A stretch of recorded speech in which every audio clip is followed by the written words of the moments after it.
Welcome everybody. Before we start, I'll just go through some of the rules and regs. This scrutiny committee is being conducted live in accordance with the requirements of the Local Government and Election Wales Act 2021 and the Council's arrangement for multi-location meetings. May I remind members that this meeting is being live streamed to the public. Can you all switch off your cameras and mute your microphones when you are not speaking to ensure that there's no unnecessary background noise and to help with the audio and visual quality of the broadcast. The Council's standing orders and code of conduct will apply at all times during this virtual meeting and this actual meeting. What's it? You call a virtual meeting when it's an actual meeting? Live meeting? I agree. Anyway, the same way as we are conducting ourselves in this live meeting, because most of the members are here. Can members ensure their chat function is switched on and to use that facility to indicate to me when they wish to speak? Please do not speak until I invite you to speak, and remember to unmute your microphone and switch your camera on before you speak. As well as being broadcast live, a recorded version of this remote meeting will be uploaded on the Council website for public viewing as soon as possible after the meeting. Welsh translation of the proceedings can be provided upon request. These images and sound recording may be used for training purposes within the Council. That's the end of the introduction to the report. Do we have apologies for Ash for absence? Councillor John Jones, Chair. Just the one? Okay. So item 2 is declarations of interest. Are there any that you wish to declare before the meeting starts? Okay. If they arise later, you can answer them then.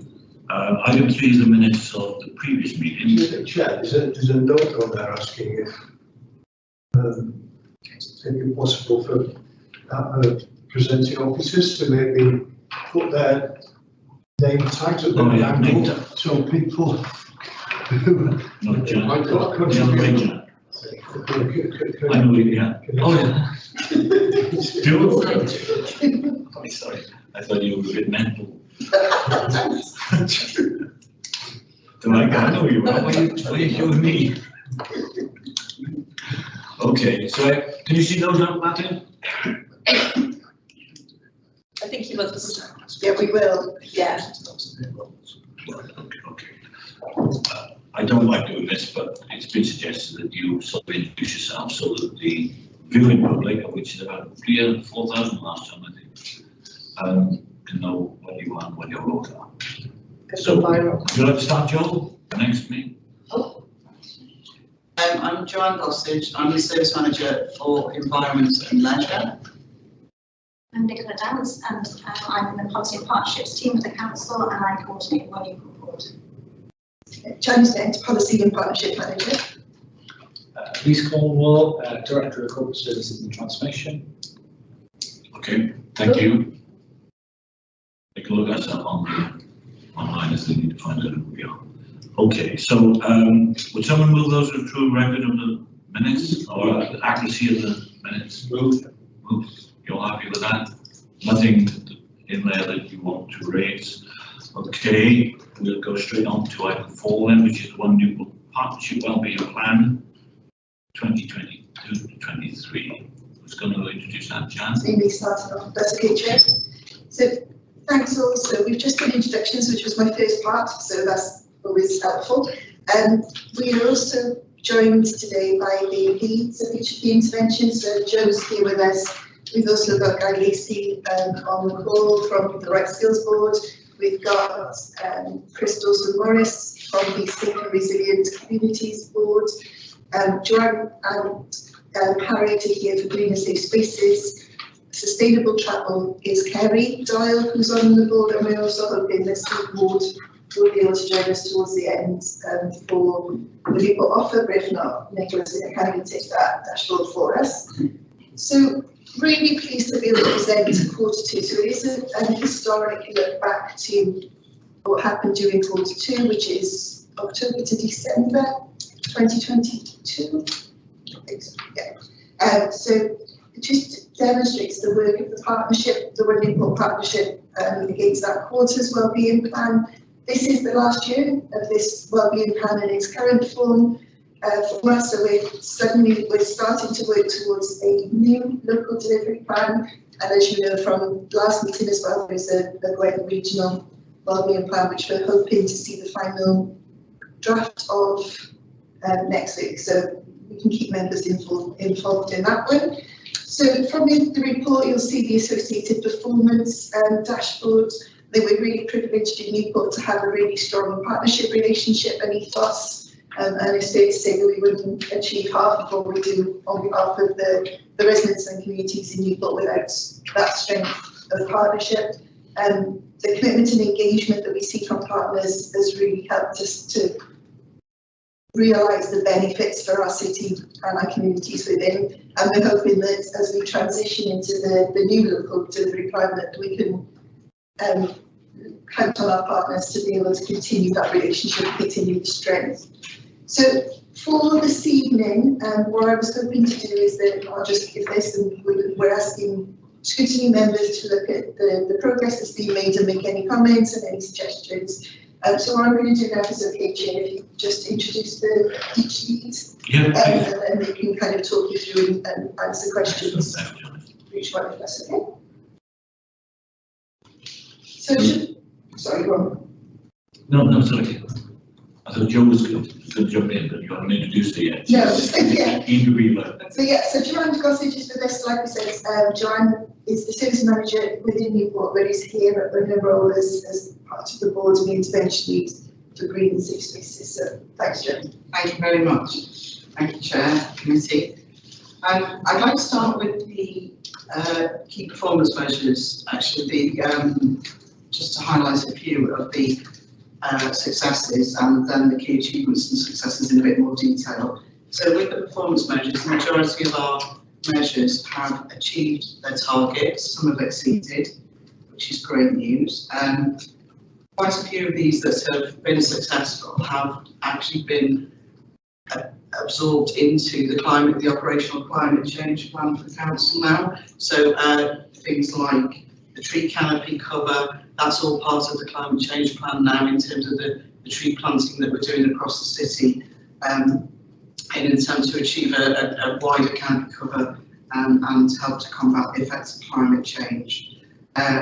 Things like the pollinator sites, yeah, we've had a really good year with that, good liaison with partners through the Gwent Green Grid partnership, but also with, and through necessity really, with partners in the fire service, because some of our sites were obviously in high risk areas where we had a lot of housing, and there were concerns raised by residents about the proximity, the risk posed by long grass, obviously given what was in the news during last summer. So we did a good amount of work with the fire service.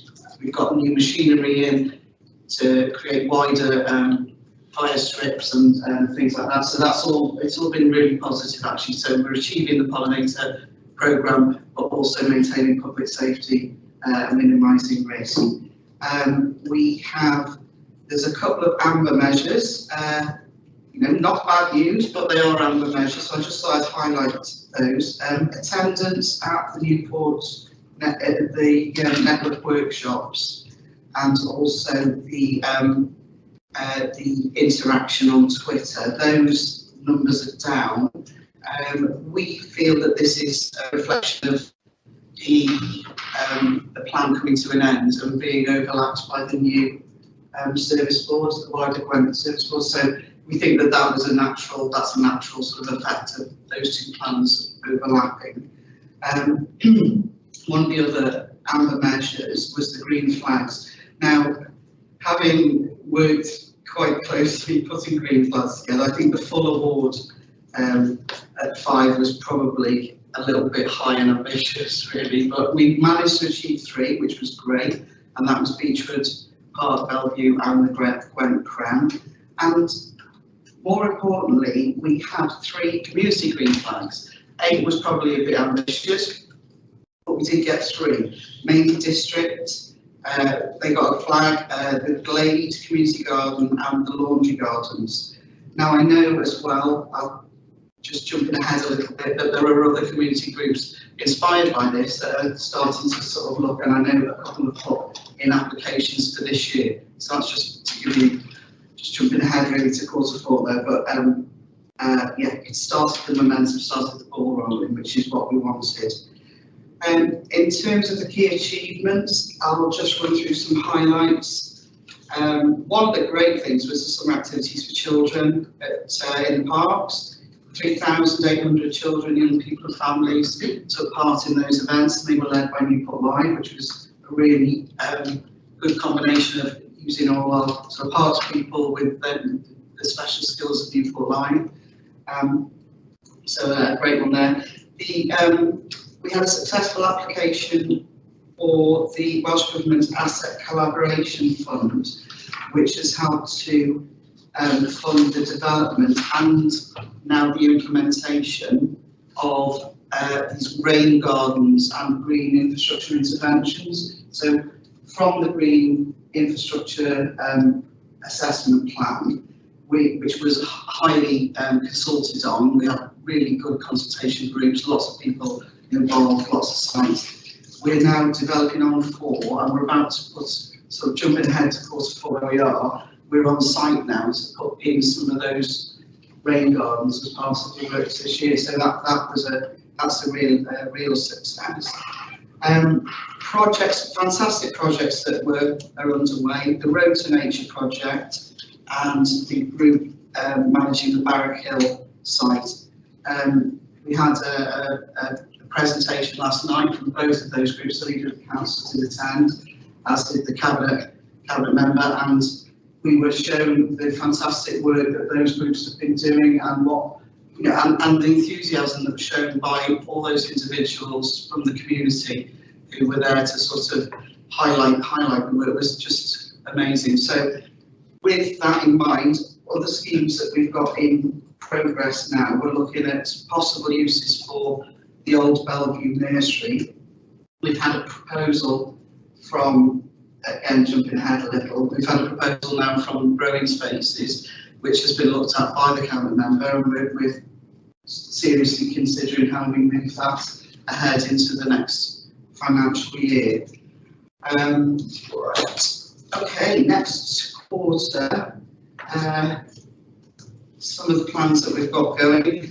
As I said, we're on site now with these rain gardens. It's a continual programme to try and increase the green infrastructure within the city, but also add flood attenuation, water attenuation throughout the city, particularly within the city centre, which has got some quite wide sections of urban space, which is not dissected by sort of green infrastructure. This all helps to capture the rainwater and prevent, alleviate flood risk within the city centre. So we're looking at more of these moving forward. As I mentioned before, green flags for the community groups. A couple that have made it known to me that they've got ones in Lisbury Ponds, the Anglers group down there, and 14 Locks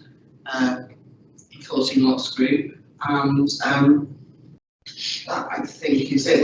We've got a lot of stuff going on at the moment. We continue to work with the Road to Nature people, and we'll continue to work with all of these groups. And yeah, if anybody has any other groups that they want us to get involved with, please let us know, and we'll make sure we connect with you. Thank you, Chair. Thanks, Joe. 2 questions I'd like to ask. The first is the Barrack Hill project. Is that the gully that runs from Wicks up to the tennis centre? It's off Sorrel Drive, yes. It's that section that runs from Newport Barrack to the top. Yes, yeah. That's been sorted. Yeah. Being sorted. It's being sorted. So we started off with that some years ago with a grant through Welsh Government to deal with the knotweed infestation. which was a result of all the fly tipping that had taken place on the site over the years.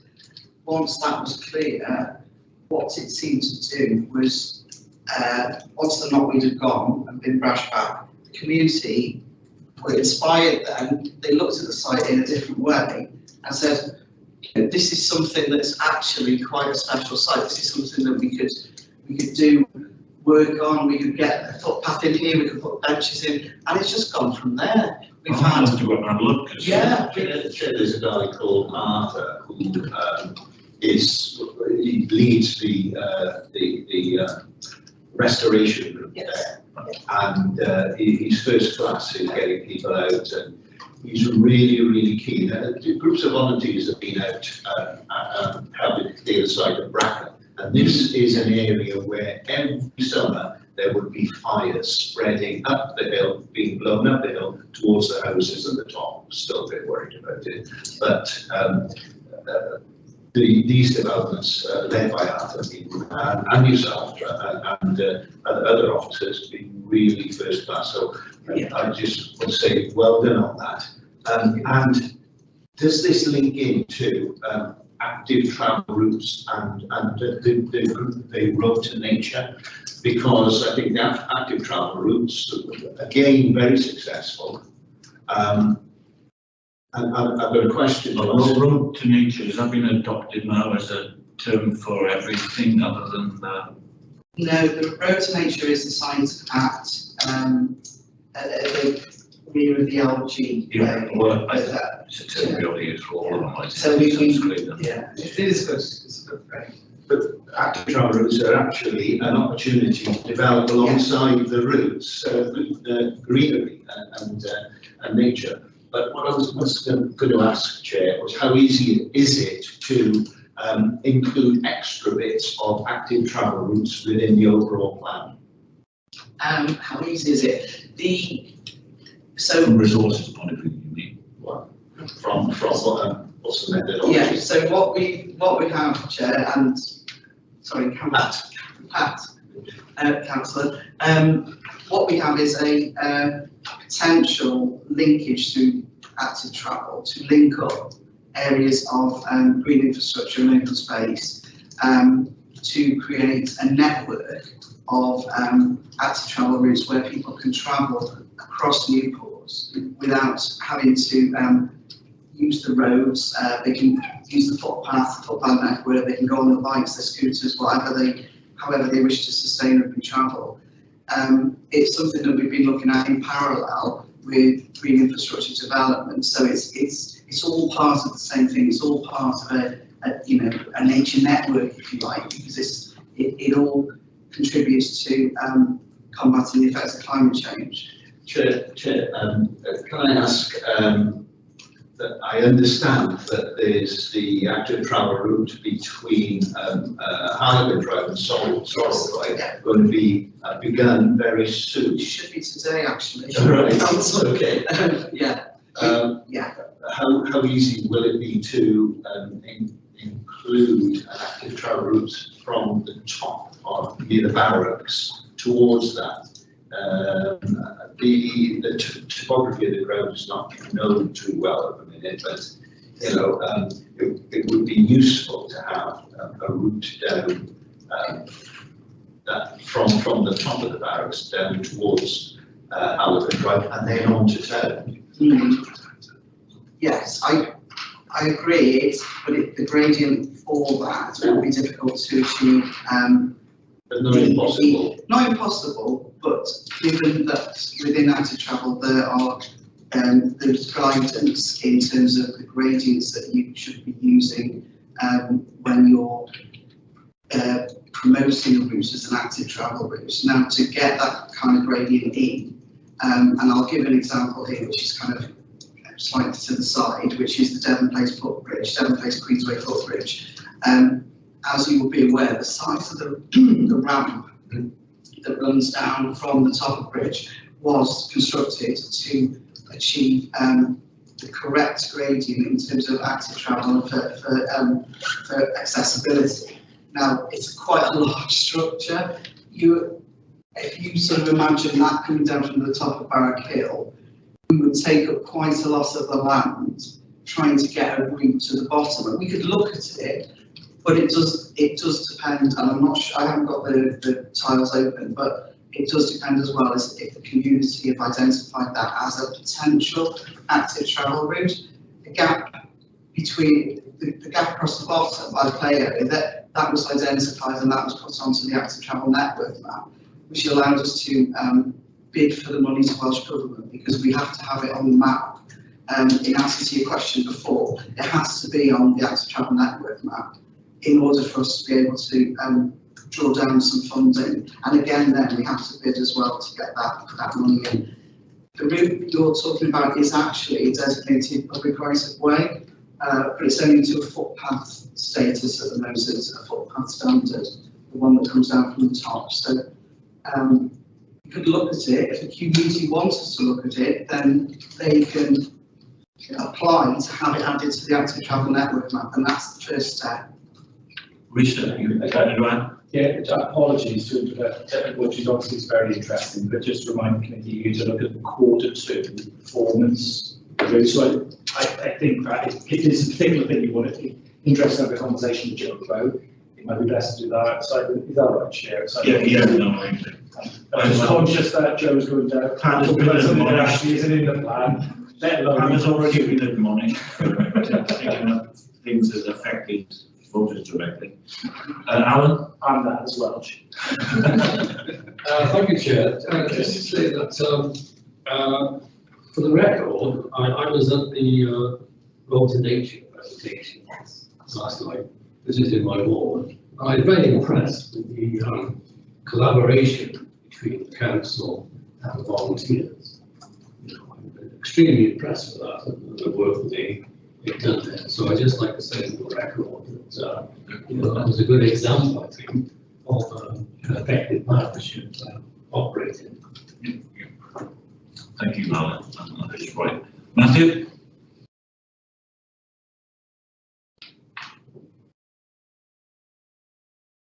Sorry, bear with me. Camera and mic on at the same time.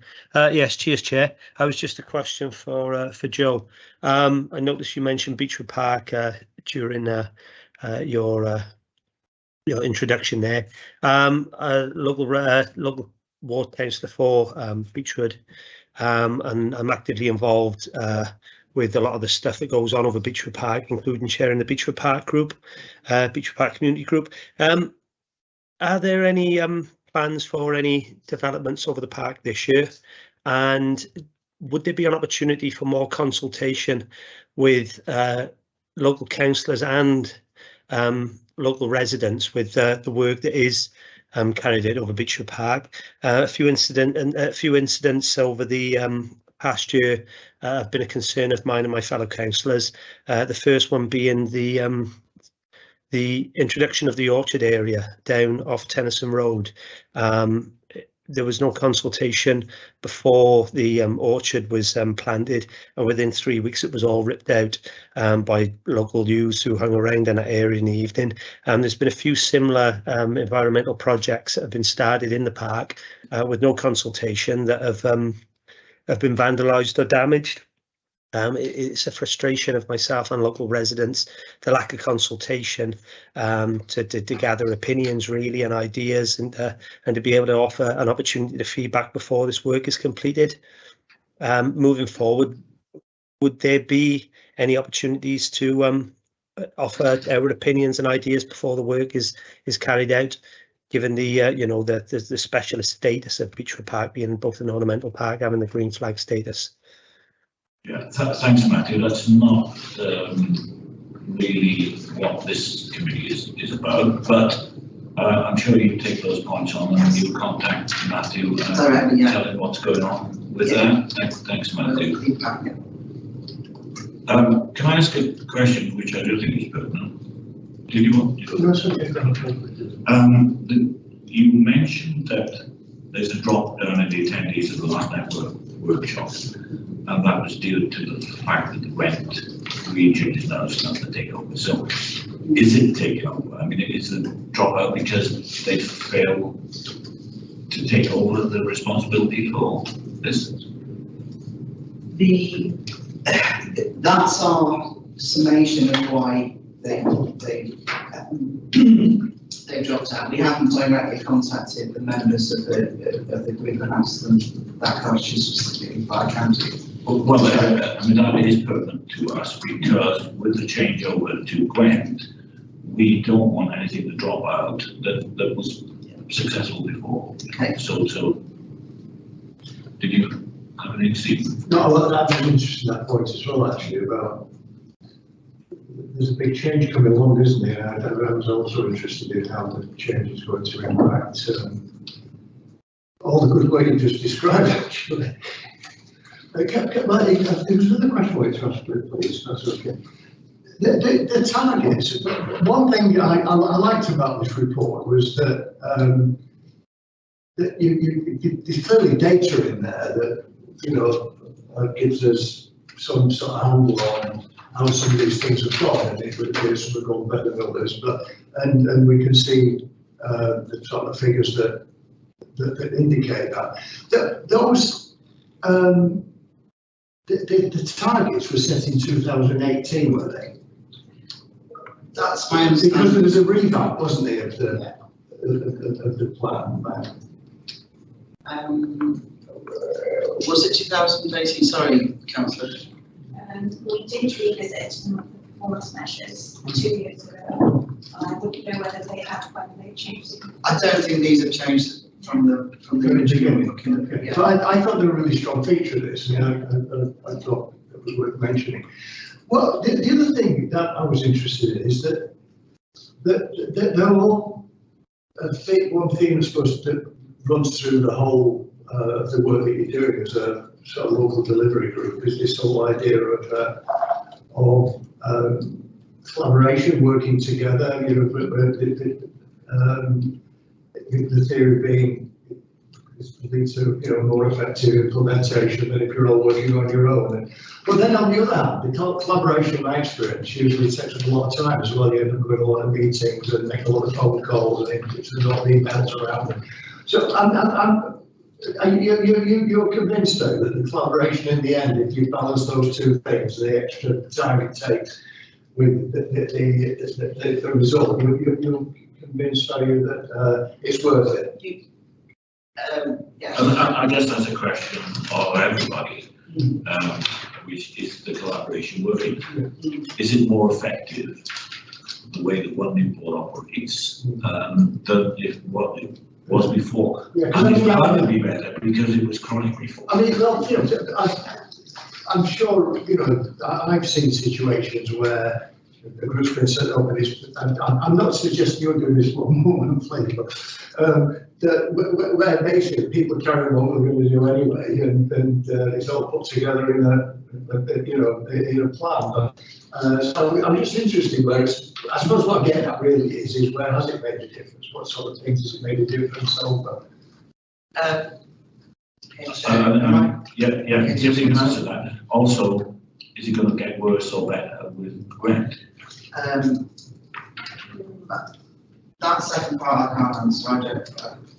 We'll wait and see. We'll wait and see, I think, on that one. I think in terms of collaboration, the event yesterday was a prime example of where something, and Councillor Scrutiny has already put it on the record, that the event yesterday was amazing. The enthusiasm and the uptake of the amount of people there, the way that the community is engaged with these sites, particularly things like the Road to Nature. The Road to Nature, as you all remember, was an absolute eyesore of fly tipping. I think it's quoted something like 680 tonnes of fly tipping they took off that in the whole of the clear up stages.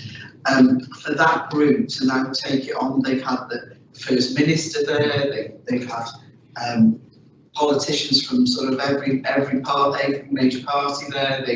They've really got the community completely behind them, and the difference I think it makes is the incidence of sort of destruction, fly tipping, misuse of that site.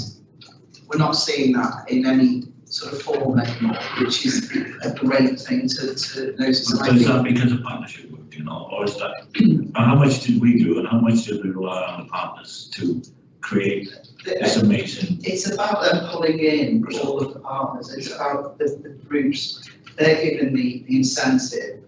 They pull in partners. I think Barrack Hill as well. That lighting was absolutely horrendous down the valley.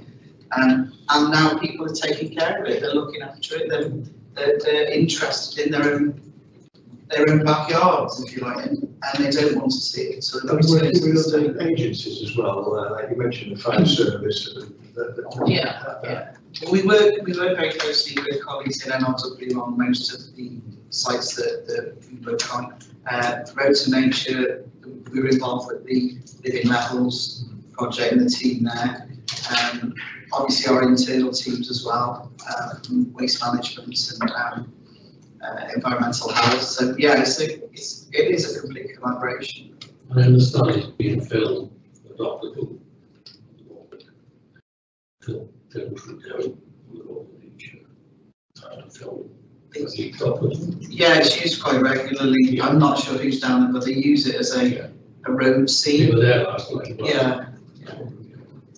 Yeah, it's a topic, sorry, we way off beat here because this is a topic everyone's got a real interest in and we do fantastic work. Right? Yeah. Non-specific. Not all, no. Phil Grantley Master Plan. It's not been published yet, I understand. That's right, isn't it, Chair? It's not been published yet. Sorry, no. But in the development plan, the draft master plan, there's an organisation, a group of people that, and I understand that the Pilgrimley councillors, elected members, are not part of that, and I just wondered why.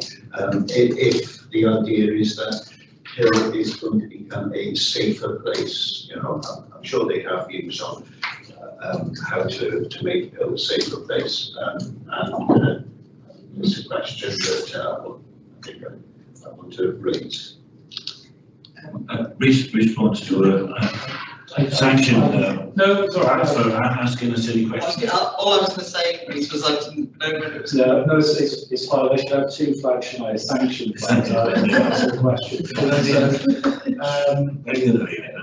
it's a really good point. So no, the master plan hasn't been published yet. So there's been a significant piece of work which has been around community engagement that is engaged with the ward councils as well around that. So they've been very much involved in it.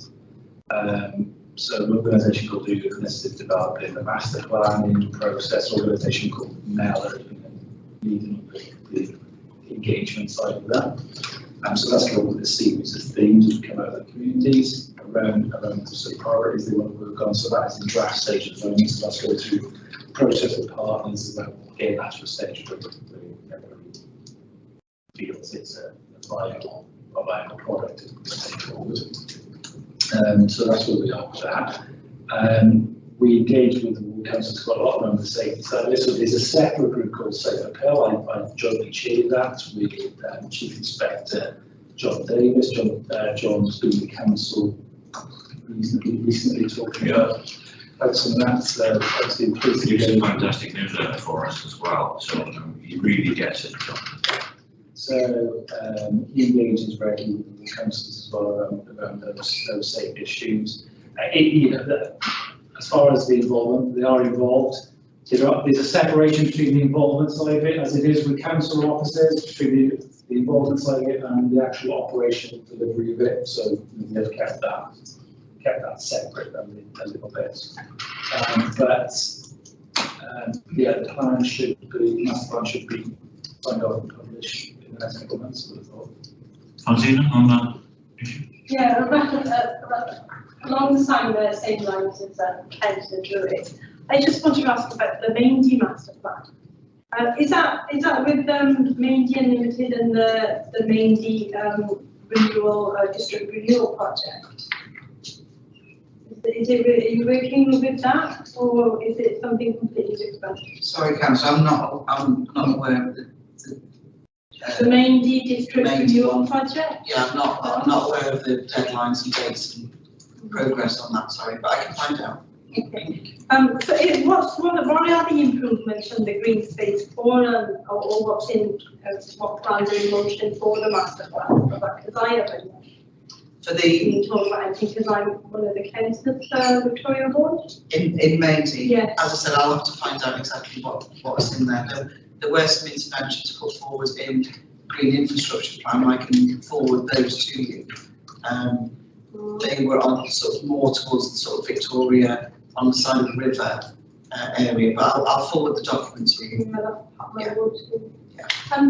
I just like to be, in the loop as well, if there's anything, going on with, I think basically all councillors would like to be informed of what's going on, involved with what's all the plans and what's going on to their ward. I know you do, you've mentioned Green in Maindy here a few times, and I know they do really good work and they do get a lot of involvement with participants. That was another thing I wanted to ask. How do you, what is the involvement or the engagement with the local residents? So with the green infrastructure assessment, we held multiple consultation events that were led by the group. Harriet Bleach, who was our lead on that, I think she's on the call. She led on the consultation events, and we gathered information. People put forward sites that they thought were an eyesore. I was racking my brains there to think of one that is in your ward. I'm not sure if it's just over by George Street Bridge. There's a little open space there alongside Wharf Road. That was brought up as sites that could be improved through this. Under George Street Bridge was another site that came. That definitely needs to. Yeah, so sites like that are in the green infrastructure assessment. Yeah, the one that you're talking about, just on the George Street Bridge junction, that's actually been taken up because most of the green spaces in Maindy are actually maintained by Green in Maindy. Yes. And that is where they've got the little boat there, and then also across the road by the church. That's it. And then further down by Holmesdale Street. So if there's any space, they do maintain that. But yeah. And they do really good work as well, and a lot of the community members are involved, which is really nice to see. With the Road to Nature, I didn't get my invitation until Monday, and I would have liked to attend. I didn't get enough time to. You raised some interesting points there, not necessarily pertinent to what we were about, but the one that you raised that I think that is that aren't we as councillors partners in this Newport One partnership, not just the leader representing us. And we used to be informed of everything that was going on in our wards by all parties who were working within those wards. And I think this is something that needs to be brought out of this partnership working arrangement, is that we know exactly what's going on very specifically with all these partners in our areas. Thanks for on that, sir. Absolutely, I've got the right hand there, so I was sanction. I think obviously you will undertake your deliberations in the scrutiny committee after officers have left. I think again to say, the focus of this is to look at what's before you, which is the Q2 performance update. However, I think there's some legitimate stuff that's about here. Ward member, obviously as a scrutiny committee member now, you need to think more broadly around the city, but what you're raising are legitimate board member concerns about not being involved in things that are happening in your ward. So I think, I think that could be a recommendation from the committee to the partnership, making sure that we do those things. You're right, we've tended to do it.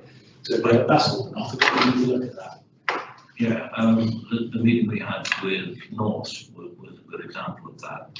Is when you get case studies, you can see how, what actually works and what doesn't work. Fortunately, this one works, but Janet? A couple of the things that came out kind of earlier, so coming up from Councillor's points and your points as well, Councillor Cox, was around partnership working in strength of partnership, and I think that's going to, rather than go through that kind of at every intervention, I thought it'd be quite good to put that out on the table before we go on to the other. So we are, I did say the introduction, but we have got really strong partnerships. There has been a drop off, as Jill was saying, in relation to this. Sorry, the voice is going.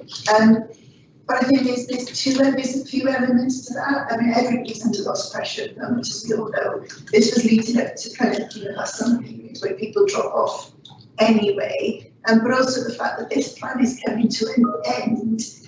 Whenever any plan is coming to an end, people do lose that momentum. So that's why, at the same time, we're really working with our partners to develop the new plan so that, we can refresh and re-energise the new plan, refocus. So you talked about the figures in here being quite old at the moment, or set a while ago. So this new plan that we're working with people now will be able to refresh that, re-engage, re-look at our priorities, and then make sure that we are kind of refocused, re-energised, and encourage people to come along with us. So what we achieve through the partnership, I think, is within these quarters and shown through, but also the fact that our partners have always asked about this virtual table today, I think, just reinforces the importance of the partnerships and the involvement of partners. And I do agree that sometimes you see a developer and you say it's a partnership, and it's not. And I think, nothing against Joe at all, but because Joe presented this one, it makes it look as though it's a Newport thing, whereas for the other plans, it's going to be our partners taking the lead. So again, that makes it easier. I was going to ask a question, perhaps not of you, but since you brought it up now, in terms of resilience, how effective will the partnership all be in ensuring that Newport-only issues, like, for example, sea flood defences, which other parts of the region don't have, will be addressed regionally? Sorry, Harriet's on the call from National Resources Wales, so she'll be able to help as well. We should have brought some water in. But yeah, I think we've got two things. So we've got, and they dovetail. So we've got the overarching regional bits and the things that can happen regionally. But then there are some really clear, there are some really clear actions that we're developing within our local plan, which are specific to Newport. So Harriet's been working really closely with our team, with partnership, and we're looking for that to kind of continue. And those partnerships will continue. And I think there's two things about the regional working. There's some people that are some organisations that are regional, that are really kind of keen to look at how we can do it regionally, but also maintaining the focus. And I know there's other people on the call that are very Newport centric. And I'm not as maybe invested in the regional thing, but still really keen to kind of work with us in Newport. So I think that balance is going to be really helpful. But we're all here, and all of us and all our partners around the table, we're all here for Newport residents, for Newport communities. And I think that really shines through. We had some workshops in December around the new plan, and engagement from all partners and all members was really positive. We were quite surprised when we found how many people actually did engage, especially the one day the weather was atrocious. But yeah, it just really shows, I think, the kind of enthusiasm and passion across everywhere to work towards improving the lives of people across Newport. The flood is going to eventually affect all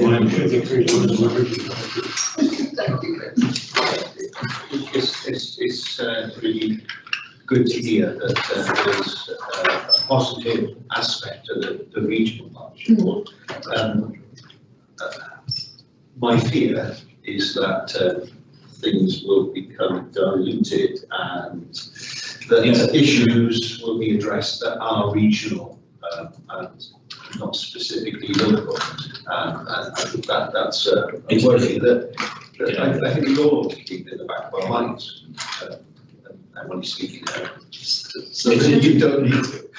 That's true. And I think, to be honest, we're really lucky. Even if you look at our regional reps, if you think about Weatherby's as an example, or an Irvine, yes, we've got people working regionally, but then we've also got our local neighbourhood officers that are really clear that it's Newport that they're working for. So I think, in those regional organisations, we all still have those neighbourhoods that have a more of a concentration on Newport on its own. Good, thank you. We should always be aware. We were worried about the EAS, not that was the first extension we had, which is Medway. And they did not materialise. Other things caused any detriment to the airport, and it was not to do with the air, I'll tell you about that outside. Chair, I wonder if I could just comment on the communication elements and making sure that councillors are up to speed with what we're doing. Yeah, We do it have is. a fortnightly bulletin that we send out called the One Newport Bulletin, sent out electronically, and that covers news from right across the partnership. So I'll make sure that all the councillors are in receipt of that, just in case there's any problem there. It is quite useful. When we changed the method of reporting, because when I became a councillor in 1990, I had the minutes for every single committee meeting, that much every week to be delivered by them. And of course, when you're fresh and young, you start going through all of it, looking through it now, it tails off. And we got rid of all those, and we just say, you can have your minutes to your meeting and PDF. But one of the things that I insisted that they introduce in the agendas was that if it was your ward, that you would be able to see in the agenda that it's your ward. If it's all wards, then it affects everybody. But if it says Martha's and Shaftesbury and Alderley, you know that that is worth having a look at. Okay, it's a lot easier now with our PDFs because you can search it and just do a search in the planet. You just look from Office and you can find out all the stuff that belongs to me. So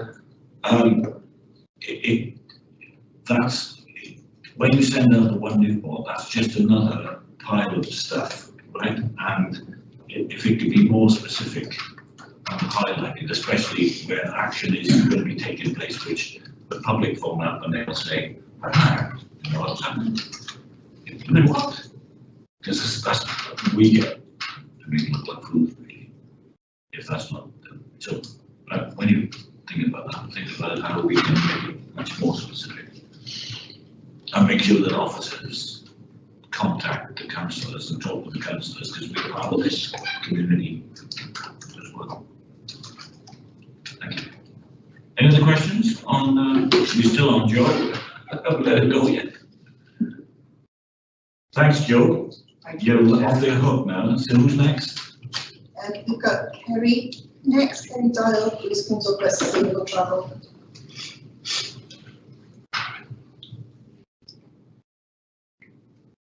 Thanks, Nick. Thanks, Chair. I think Joe's touched upon some of the information that relates to the interdependencies that are between both the sustainable travel priority and the work that's been going on in relation to green and safe spaces. The key elements, if I follow the same format that Joe did, we're fortunate that we're still performing well against the objectives that we'd set, albeit those objectives were now set some time ago. We only have one amber recording in relation to some of the travel routes, but we actually think that's down to a faulty counter that we haven't been able to address yet. The key achievements and successes are summarised for you in the one-page note that we've prepared, but I guess the two things I wanted to draw out specifically relate to the partnership working and the South East Wales Travel Commission funding that we've managed to secure for Newport Live to take forward some projects, as well as the ultra-low electric vehicle charging, where I don't want to jump the gun, but we think we're likely to be successful in the rollout of the next phase of both the hubs and some of the on-street charging that we've been trying to promote. As with all of the initiatives, our work cuts across the other priorities that we're taking forward. As far as risks are concerned, we had seen and we continue to see, despite some of the successes in accessing funding from the South East Wales Transport Commission, we still see it as a risk that we don't make the most of that particular commission and the funding that's been allocated to them. But that's helped no end now by the fact that they sit on our sustainable travel group, and they brief us quite regularly on the projects that they're looking at in the Newport area. I think that's it from me, Chair. I'm happy to take any questions on the information contained.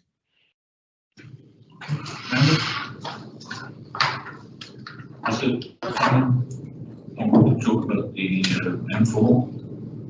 Would you like to go first? Yeah. I wanted to raise the red that's shown against the Burns Commission. Okay, I mean this does concern me enormously, I must say, because I believe that the ambitions of the Burns Commission were completely underwhelming anyway in terms of the issues they were trying to address around Newport. That it was a process which clearly needed to move quickly because of the health implications for residents in Newport, because of the economic impact of sort of traffic issues around Newport. There's a whole lot of reasons why that it really did deserve some urgency. And the report itself, even if it operated as planned, and I believe it's already a year behind, even if it operated as planned, was going to make, I must admit that it was going to make some very worthwhile changes. I mean, just active travel, for example. I mean, I was cycling around my ward yesterday. I do that whenever I can. I try and walk the talk. I'm a great believer in it. I think there are real opportunities in Newport for active travel routes and to link them into our heritage and a whole lot of other things. And the only other sort of concrete commitment in the Burns report was about bus routes, about making the MEMS bus routes. I mean, how far those are going to get now with what's likely to be coming along in the near future with public spending, I'm not sure. And in fact, the things that the measures that we really need around Newport to make a real difference and get people out of their cars are things like more railway stations.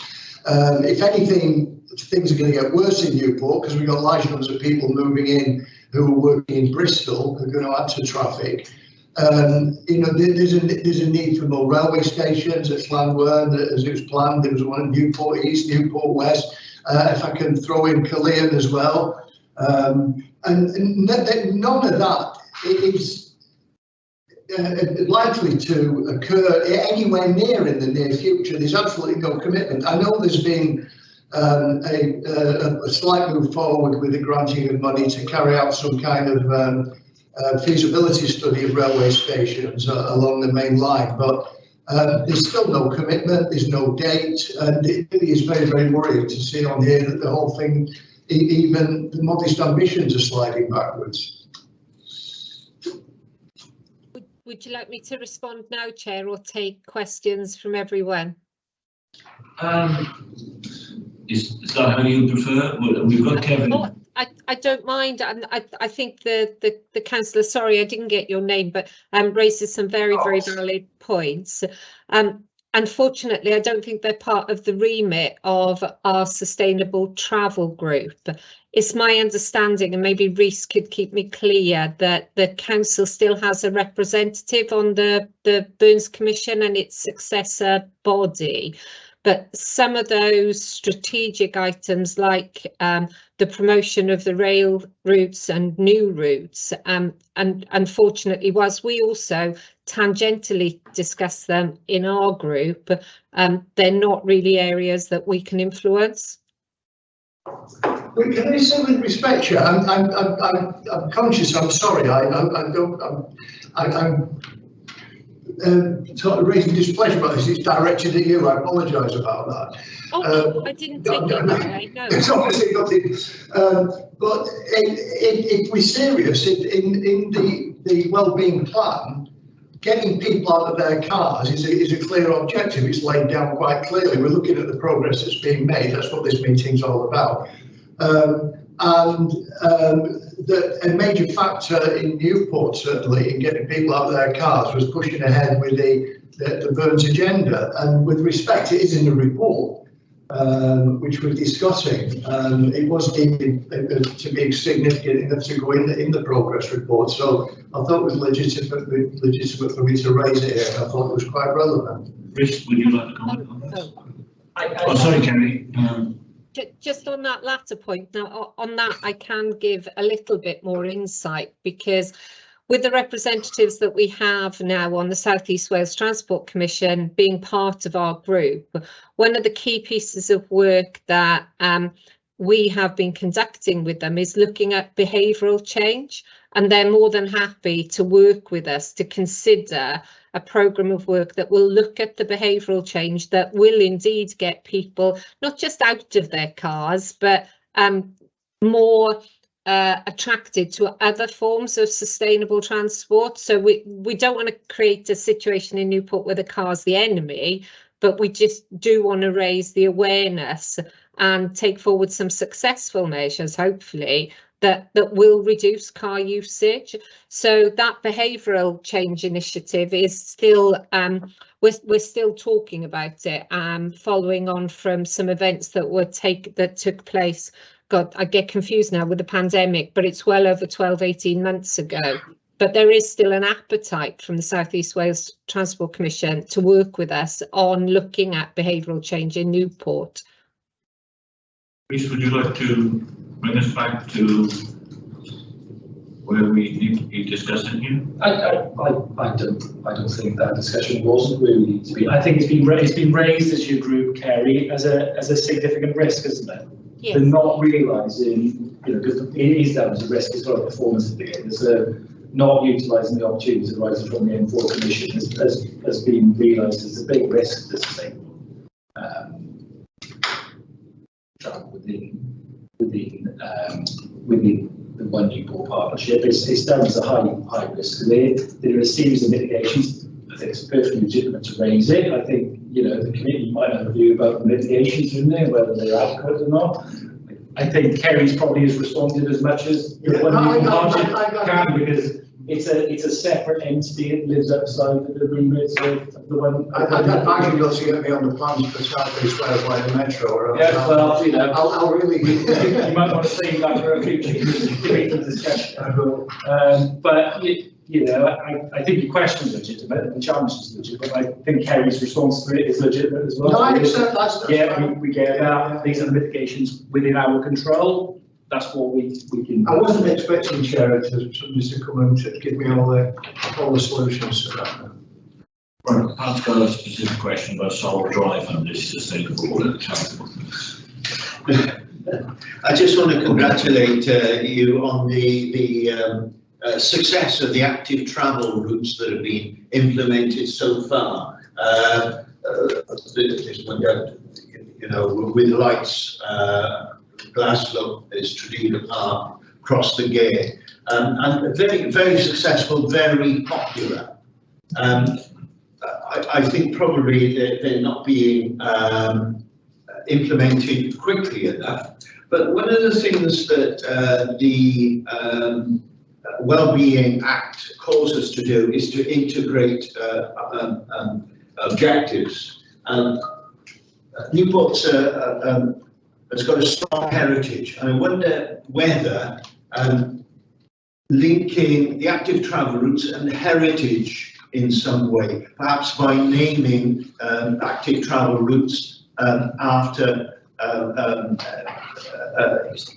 heritage characters, and if you want Chartist characters. Whether that sort of integration in approach is cost effective and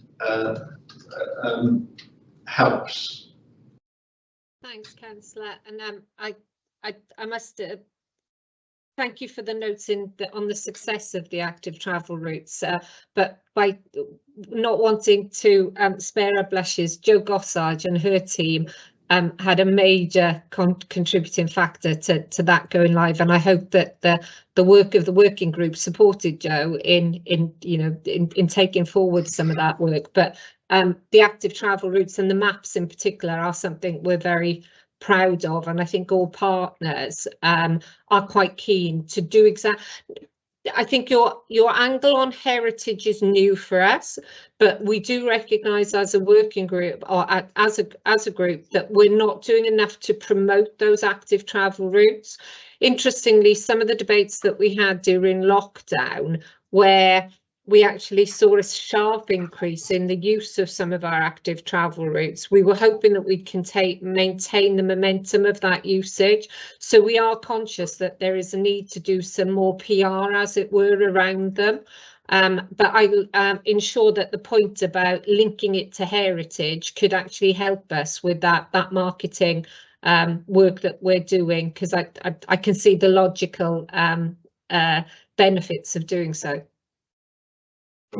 Chair, behavioural change comes if things are easy, and if active travel routes make travel from one place to another for citizens of Newport easier, behaviour will change. Yeah. It's an important aspect, because one of the groups that you and I are involved in is a partner in getting people to walk around looking for things culturally and historically even. So we are sort of a partner at the table, but should be consulted at some stage. Thank you. More of that later. Kevin. Sorry, Chair, and always feel free to stop me if you think I'm going off on a tangent or in the wrong direction. But when we've had many conversations around sustainable travel and active travel routes. And it's quite important for someone like myself that works on the Severn Bridge, so every day I have to hit the M4, the dreaded M4, the slow-moving M4, and I also, interestingly, I have children that live in Unisd in Philly, and I have children and grandchildren that live in Abertillery, so they live the other side of the valley. So when we're talking about joined up, and this area is a massive challenge for any group, a PSB, to join all this up, to encourage people to seek alternatives. This is early days, and we all have to acknowledge that, and it's a massive undertaking for me. For example, in work, I lift share, so there's a little thing we've done there already by lift sharing, and we've had conversations about, right, we work on the English side of the Severn Bridges where we need to go. So the conversations we'll have is, first and foremost, we need to get off our individual estates where we live. Then we need to probably go into the city centre, then catch another bus into Chepstow.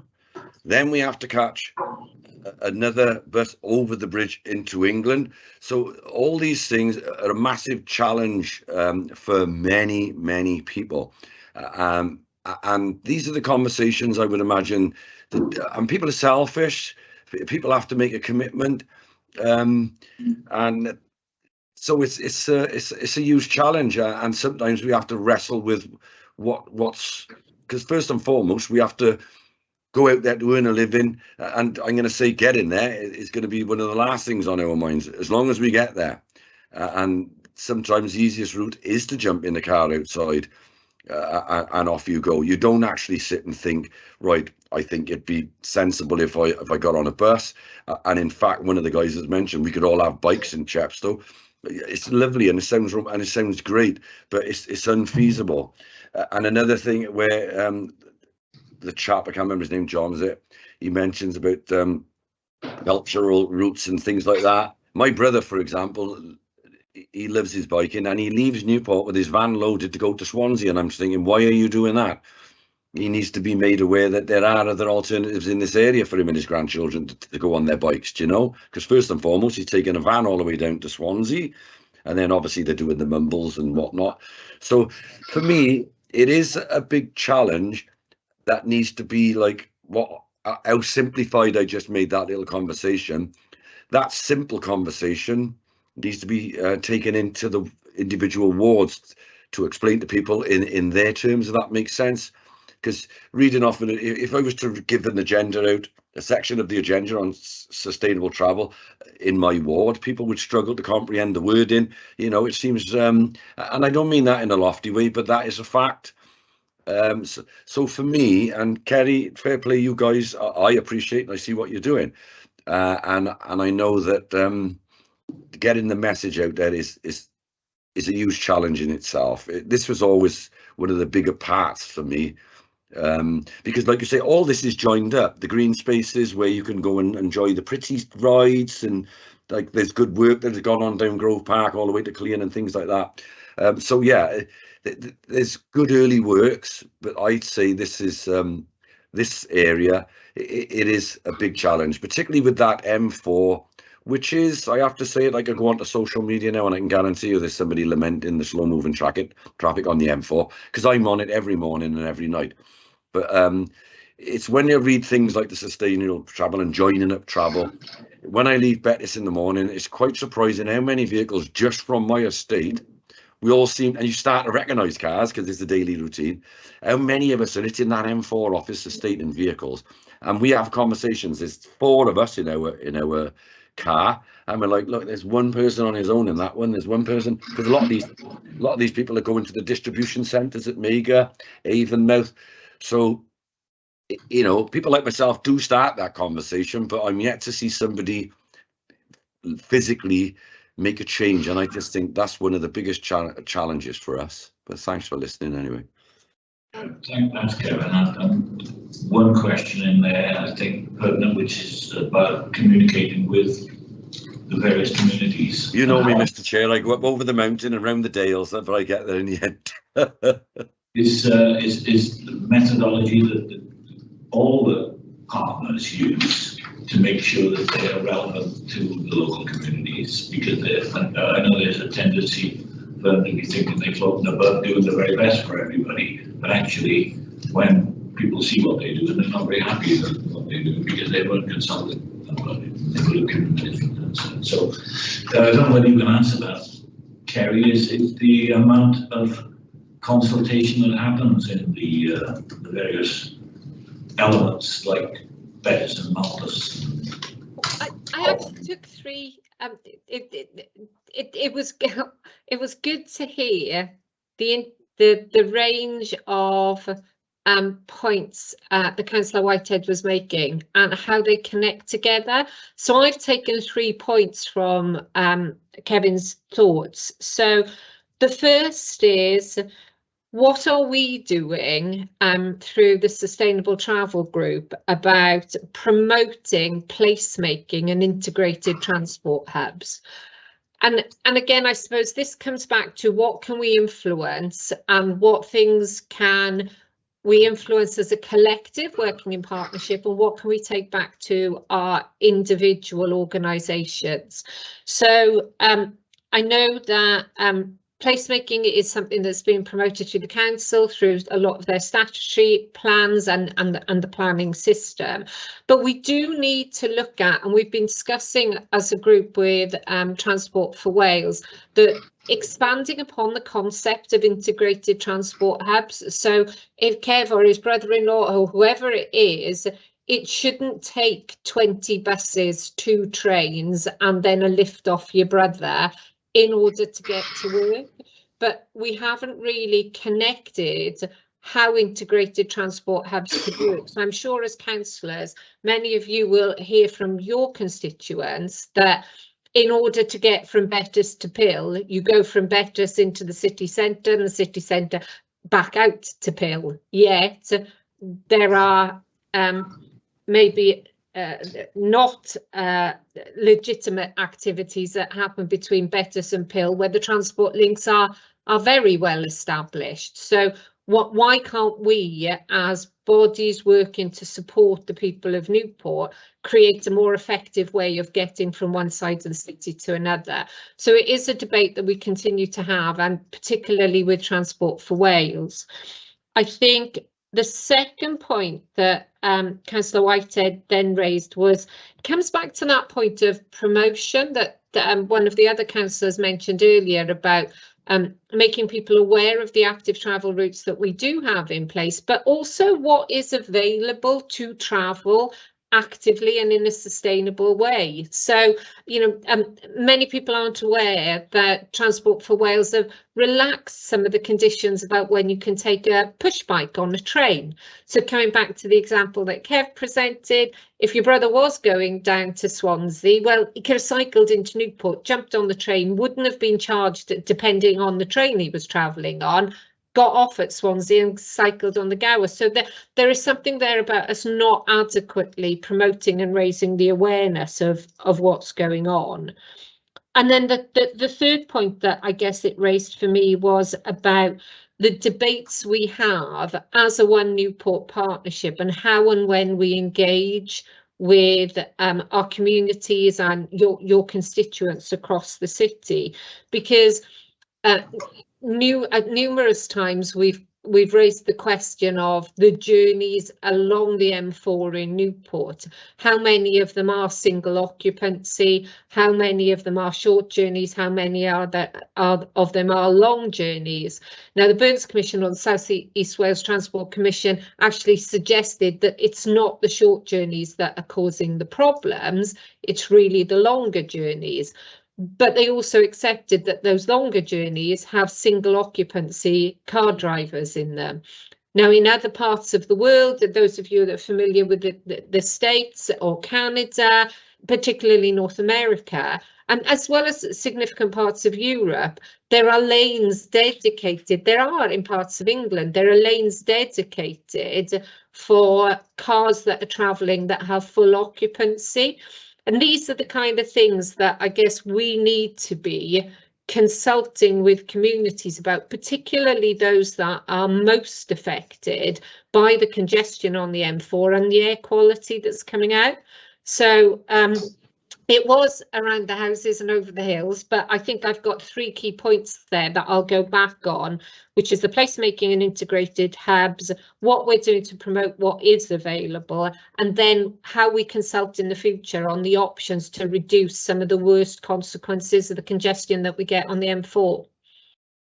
That's great. Thank you, Terry. Terry, just to reiterate, you've got a massive challenge there, and just to reiterate, it's never a criticism. It's just my take on things. You know, it'll get there. Hopefully, you know, I believe in utopia. Okay, and any more questions before we move on to the next victim? Next presenter. No. Off we go then. Thank you, Kerry. Thank you, Chair. So in a strong and resilient communities, we're joined by Christopher Dawson-Morris, who's the intervention jointly with Chris Williams on this board. So thanks, Chris. Yeah, thank you. It's lovely to be here, and hopefully I'm not going to be your next victim. I'm going to plead for support from the start, because I've only been with the group now for 3 months. I'm still learning quite a lot about the subject material myself and getting my head around it. But I think to come back to some of the points that have already been made in the session so far, my day job is interim director of planning and performance in the health board. And coming into this arena fairly new, I started in this post in September. I've been absolutely amazed by the strength of the partnership working and the real strength and depth in the work coming into it. I've been involved in lots of partnership working in previous organisations and in previous roles. And I think someone described it earlier as sometimes it looks like people have just put their day jobs into the plan and said it's a partnership plan. Well, here it does feel very different. It does feel like there is some genuine interaction between the partners. So I know if that's helpful to my reflections coming into this world, I've been really impressed with the strength of the partnerships, and it has felt like genuine partnerships. And in co-leading this work with Carl from the police, it feels like a genuine partnership effort around this, about how we can work collectively on some of the solutions for our communities. So that was my general reflection. And then hopefully you've got the report, particularly around strong, resilient communities. I was just going to highlight a few areas, particularly around some of the key achievements. So there's been some really good progress around the integrated wellbeing networks in particular. I'm really passionate about these with my health hat on, from the work they're doing in that sort of long-term preventative focus and really engaging with communities. And there's a lot of events that have taken place over in that second quarter, particularly in terms of some of the work that happened through half term, around the work that was happening around woodland wellbeing activities and other activities. And then what's really important about these things is you work with communities in designing and putting on these events. It's about how people know about them, how do you connect people with them. So the Newport, your portal and the Your Newport website is an absolutely fantastic resource. If you can go on there, it's really interactive, it's really simple in the way to use to actually help people connect up and make those connections with what's going on in their community, and understand how they can get that opportunity to take part in some of these fantastic events that are being put together. And importantly, events that are designed and put together with citizen involvement, which I think is really key to this piece of work. The one that I'm most excited about is the work that is done around participatory budgeting. I think this is absolutely fantastic piece of work, and I get really excited having come into this work around actually how do we genuinely work with communities and making sure that we're getting funding to the right places and to those projects that make a difference on a day-to-day basis to people's lives and are really accessible. So in this quarter, we saw the latest round of funding, the third round of funding being allocated, and it was at the end of January that the participatory budgeting workshops took place for the allocation of that round of funding. And there was a lot of work done as well in preparing for that, about tackling some issues around digital exclusion in particular, so making sure that actually we're genuinely being inclusive when we're working with communities in the allocation of that funding. And I'm looking forward to seeing the outcome of that allocation and how we're working with that, with those pieces of work. You've actually already touched on a lot around the PIL master plan back when we were talking about the first item, that we are still in that real engagement phase of the work in working with the community and having those conversations around how does that master plan come together and how do we really build it on that community need. And I'm looking forward to seeing that come to fruition over the next few weeks. And then what's really important then is that the final area to highlight is around the work on the early years integration programme, and that really important work around focusing on what matters to the individual. And I really love this piece of work around, people don't really get from a public perspective who is what organisation someone is from, whether they're a health visitor, someone coming from the local authority, whether they're from a different team, but actually looking at how do you work as one team about what is meeting the needs of that family, and moving to that, not having lots of separate visits from individuals, but how do we use more build people together. So lots of really positive work in that area. In terms of the next quarter and the focus of the work at the moment is about, as we've already touched on, bringing that PIL master plan work to fruition and seeing that work come through. It is about making sure that we get that evaluation of the participatory budgeting work. I get really excited about it because I think it's about getting money right into our communities where it's needed, but it's making sure we've got that hard evidence that we can bring back to you to help you help understand the impact that it's having on our communities. And then it's about looking at how we might potentially expand the early years transformation work, and how do we use what we've learned about how teams work together into that wider rollout. So that's all I was going to say in terms of a brief summary of the report. Members? Thanks for that summary, Christopher. I'm just seeking some assurance that our region is, on the one hand, it's a unified region, but on the other hand, it's not a unified region. And so I'm seeking assurance that there's a differentiation in objectives in the regional partnership, considering or to reflect the variety of communities that we have, and that the variety of needs of different communities. Yeah, I think that's the question that gets really to the heart of what strong, resilient communities is about, because it's about actually working with specific communities about what's unique about those communities and what's important to them. So not going up to that generic sometimes gets lost in a broader regional setting, but actually, if you look at the work that's happening in the Pill area, is really about what matters to those communities there. And similarly with the integrated wellbeing networks, it's about having that understanding of local communities at that hyper local level, that what's important to them, and really targeting at that phase. And that's why I think, you know, the work in One Newport is so important, because within this area in particular, actually taking the time, going out, sitting with and spending time with understanding communities properly to enable you to target actions is really important. And in that way, you don't lose that granularity and that importance about the differentiation of different communities. We know that, you know, there is massive difference when you just go 2 streets over sometimes between different communities. And that's only when you work with community leaders, as they do through the integrated wellbeing networks and as they've done in the master planning work, that you really understand those nuances. Just on that, Chris, we, as a council, we use the participatory budget to dig deep into communities, and that was a vehicle that we use to identify and befriend, I guess, is what we did with it. On the Pill Master Plan, you mentioned that there are a number of stakeholders that you engage with. We were wondering, where is the evidence of that taking place? How it takes place, like what outcomes, you know, it's all very well to say we've spoken to all these people, but when will that come before us? Will that come before us?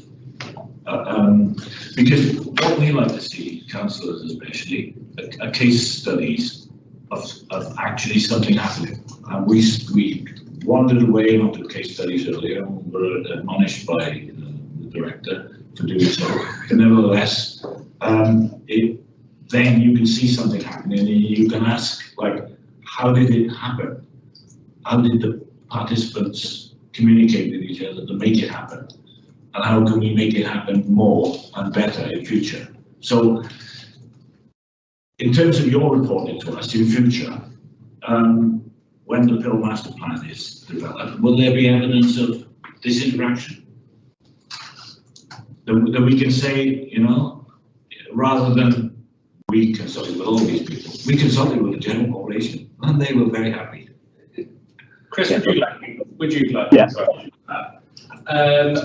Chair, it's a partnership piece of work. It's within the remit of the committee. If you want to put down a future work programme to have the Pill Master Plan, the engagement evidence, or to the committee, we can certainly do that. Yeah, no, I think so. We'd like to be able to say that, you know, we didn't just consult with them, because, you know, governments consult. Absolutely. It was one of the reasons we used an external body to do the community engagement group.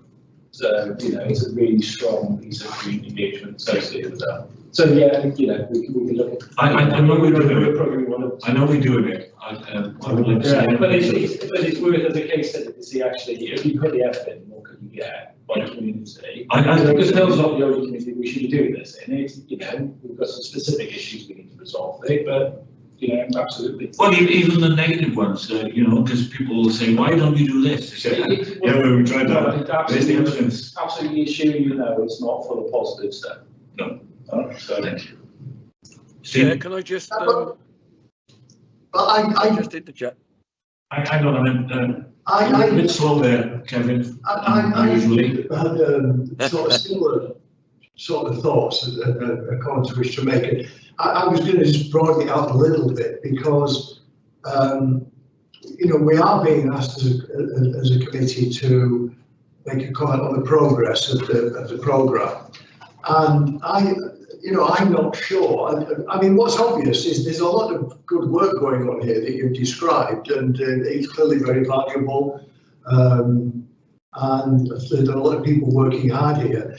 But I wasn't sure how you were going to make some assessment of just where you've got to. I mean, for example, you know, when I don't know when the programme was set up, whether targets was set at that time that you're going to be able to look back and measure progress against, you know, whether that the programmes are actually engaging the right number of people in the right areas, the right kind of people, whether there's any impact in the community. I know some of those aren't necessarily very easy things to measure, but it just seems to me that if we're going to make any assessment of progress, sitting where we are in this room, that we need that kind of evidence to make a judgment, and I just can't see that at the moment. Yeah, it's a really good question. You know, my day job is NHS performance, so I work with a lot. I love a data report and understanding how you can monitor that. And I think that it's part of that focus in this quarter around the evaluation work around the participatory budgeting and making sure we can bring some of that evidence base into it. I think there is a recognition, I think, as you said, that sometimes it's very hard in the kind of work around working with communities and connecting up to look at what are those hard evidence metrics that you'd like to see, that we'd all like to be able to see, you know, we've improved by X% and see that. So it's making sure as we design and look at evaluation processes, you have that methodology around capturing, you know, outcomes, experience and understanding that we need to look at as we put the evaluation together. That's Chris. Kevin? Yeah, thanks, Chair. Hi, Chris. For me, I mean, I heard the word impact, and again, I'm going to speak locally, if you like. The Bettis early learning community, that for me, that is on an estate like ours, which is socio-economically challenged. We're in the top, I think it's 9% now across Wales.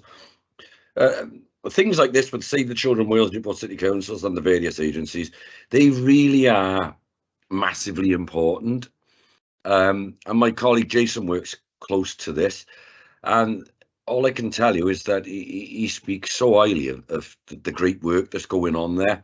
And I think sometimes we're not here we're here to analyse and make valid points and whatnot, but I think sometimes it's also nice to say, do you know what, Chris, and you guys, you're actually doing some fantastic stuff, and things like this, early intervention, where kids with poverty backgrounds, it also encourages their parents' behaviour, and the biggest thing for me is they're sending a message that, you know what, we do care, the local authority and the joint up region, we do care. And I think the early learning, what's going on Bettis itself, and I can only speak about that, it is really positive. And I just think, you know, it's nice to tell you that it is a success and long may it continue. And, you know, this is just one area. I know it's one area, but it's one area that's having a very positive impact on our estate. And, you know, and people need to be thanked for that, you know, at the same time.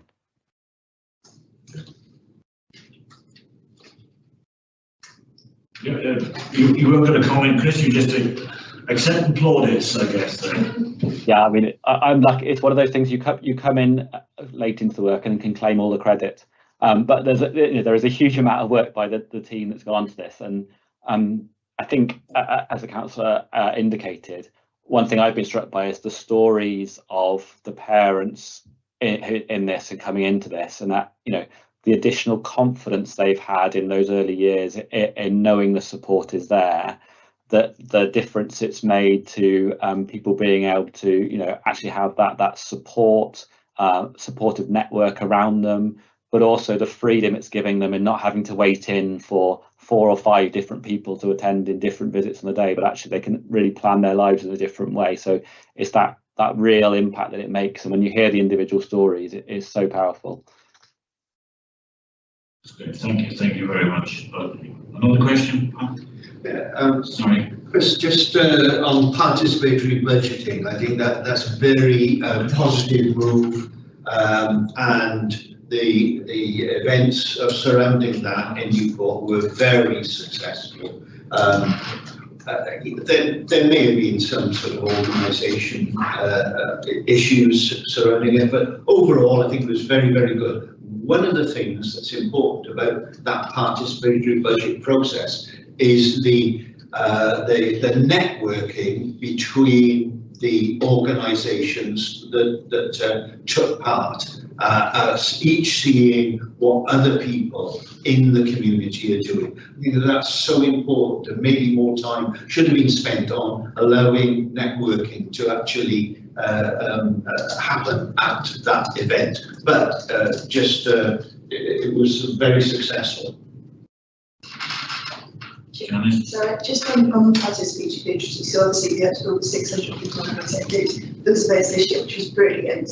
But last year was a bit more challenging because obviously it was online. But in relation to networking, all of the organisations that were successful in events last year have maintained a networking group. So they're still meeting, and obviously the people that were successful this time will be invited to join that. But again, it's about that kind of sharing, isn't it, of what's worked, what hasn't worked. And also sometimes with community groups in particular, it can be quite lonely. So, not just our ability to work with other groups in different areas of Newport, or, doing slightly different things has really helped. And the network is still really engaged in that, and still meeting regularly.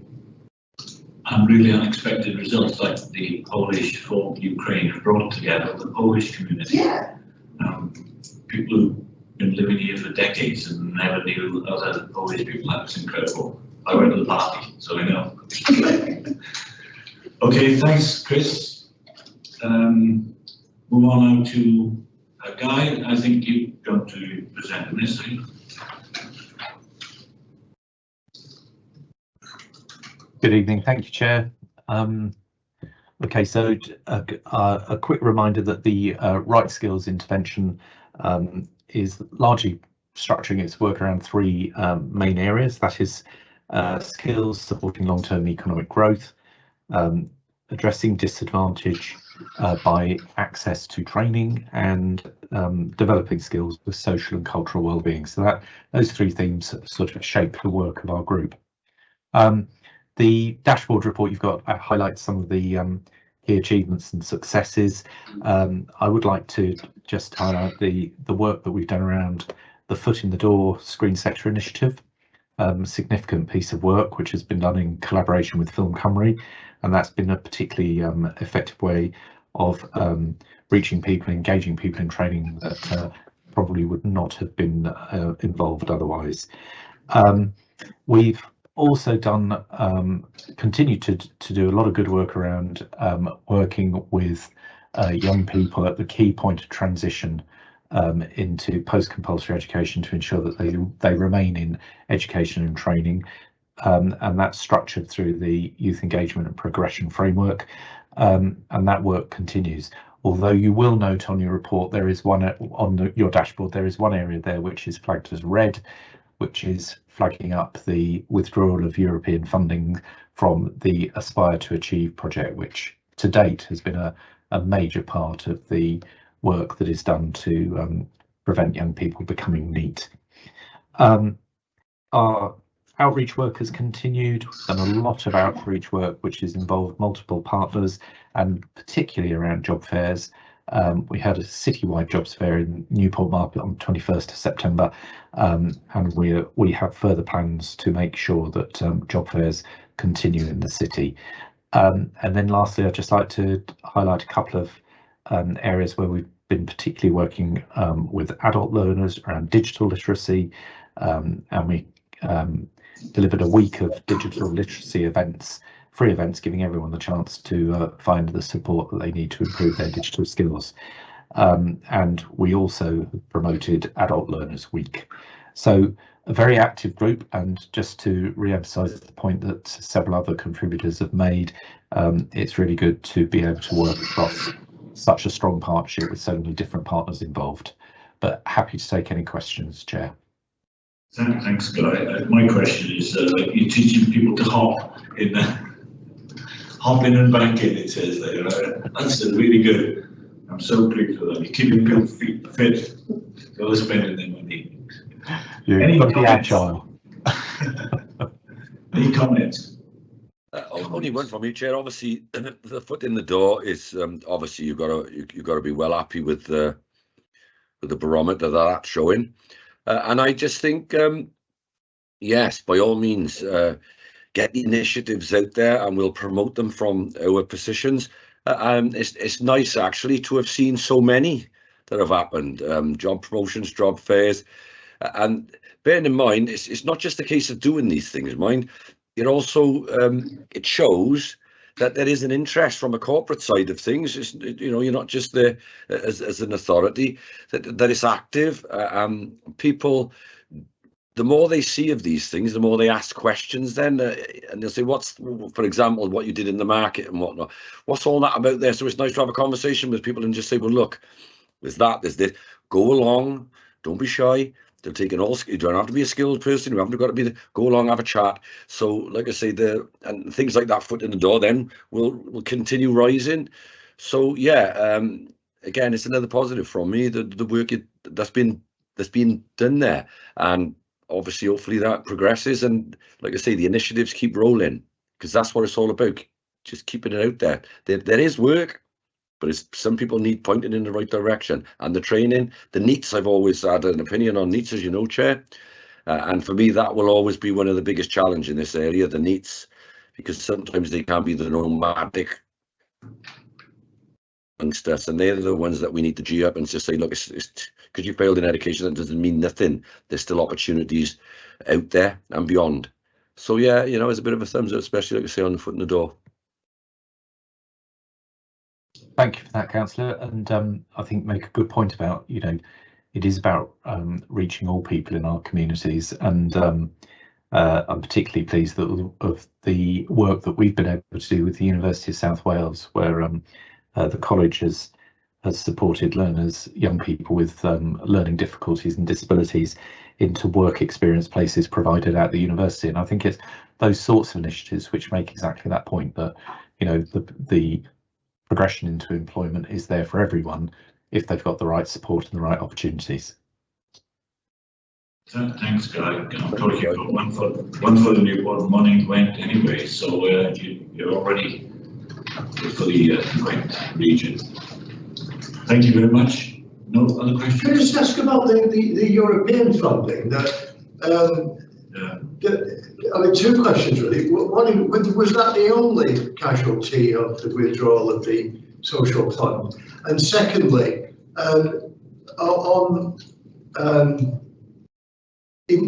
my understanding was that European funds were going to be replaced by funds, by alternative funds, and I just wondered to what extent. Well, that's presumably not happened here, or are there other possibilities here now you can explore where there have been new funds introduced to replace the one that you've lost? Yeah, so the situation is that Aspire to Achieve was a European Social Fund project which covered the region, and it provided that essential support to young people who were at risk of falling out of their educational training. Those funds have been replaced by the Shared Prosperity Fund, which is a UK government initiative, and the difficulty is that funds have been reduced and they are spread more thinly. So the areas which are benefiting from Shared Prosperity Fund are far greater than would have benefited from ESF. So to cut a long story short, there are some funds there, but it's an entirely new scheme. Some of the release of the funds has been delayed, and the long and short of it is that the Aspire to Achieve programme will cease to operate as a formal project across the whole of the region. In fact, the Aspire to Achieve programme had variations in different parts of Wales, so actually it was a national programme effectively for the whole of Wales, so young people in education and training across the whole of Wales benefited from it, and that's being now reconfigured at a local level in each local authority area. Okay. Thank you, Guy. We trying to get hold of Steve for the next one. I don't think he's managed to get away from whatever it was. He was looking to join, and he did think he might get here by postpone. Postpone that for another time. Can we do that? Introduce the dashboard if you like. Probably not, because he's just presented the report. We've got the report. Are there any questions that you might ask of that report? Yeah, Chair. In the report, there's very positive developments in the One Newport offer and the work of Newport Live and other groups, and the artworks at the Harlequin Roundabout and in Pill, very positive. I just want to stress the importance and question the importance in placemaking of a unified approach to heritage in Newport's offer. Okay, do you recall that question? I mean, that is something that comes up with every meeting that we have. We need a coordinated heritage and cultural strategy. We just need it. Okay. That's it then for this team, isn't it? Just for us to tidy up the. Yeah. Good. Thank you all for your attendance. Thank you everybody, Guy, Chris, Kerry. The meeting is over for you. We're just going to be stuck here for another program. So thank you all for your attendance. Very interesting. Okay, over to you, Neil. See you, Kerry. Cheers. Cheers. Bye.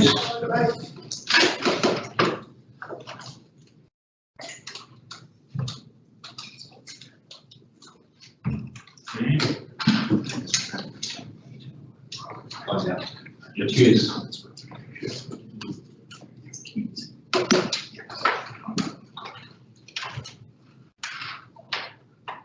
You? Okay. Comments and recommendations I got first of all for green and safe spaces.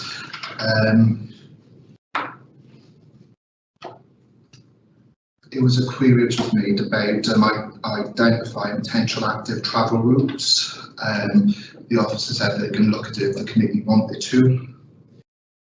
Probably will have a yeah, no, you do need to. Yeah. Okay. Yes, Joe, I'd just like to add in recommendation of case studies. And I think the Road to Nature one is an excellent case study showcasing how effective partnership could work. Yeah. You know, I mean, case studies are quite useful in looking at what works, what doesn't work. You know, and that one I think makes it particularly good case study. Yeah, and needs to be made because there's so much criticism over that, unnecessary and unfair criticism over the whole debacle. So, yeah. It was your comment about the workshop about Gwent region. Said you didn't want something to drop out that was successful, so it was Joe's comment that she thought that it was a reason why it was dropped out. They haven't asked what the specific reason was, but they can find out the reason. Councillor Hussein's query about the Maindy master plan. Joe said she would forward the documentation over to the committee. And also your comment, Chair, about any works that is happening in member-specific wards should be made aware of. So they look into that as well. Apart from Lord's comments, was there any other comments, recommendations about the green and safe spaces? Or the committee happy with that? Can we adopt the thing that we did before? Send that out to all members because some would get up, John, and ask for any other additional comments. I thought it was a really good report, actually, especially in terms of providing evidence to show sort of progress. I thought it was good. Yeah. Thanks very much. Sustainable travel, Kerry took on board Councillor Whitehead's 3 points, and also that they were aware that they need to do more work around PRing and advertising, especially linking to heritage, which could help with marketing as well. Was there any other comments, recommendations in regards to sustainable travel that the committee would like to make? Again, if you email it, then they can have a think about it. Well, obviously, I'm just really concerned that the whole Burns project is slightly backwards. Yeah. It was not very much anyway. It all seemed very aspirational to us. So, there you Yeah, go. well, I mean, I've looked at. I mean, it's a great If you want a aspiration. line view on the Burns report, I'll tell you that. Well, frustration, I think, frustration, you know, nothing's happening, or appears. I would love for it to be implemented. You mentioned, or these naming active travel routes with heritage names.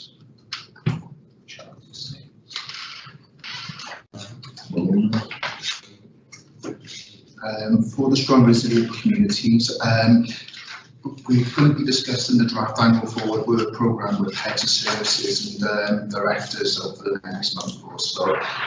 Reece commented that if the committee would wish, we'd have a Pill Master Plan engagement report come to the committee. Is this something that the committee would like to be added to the programme?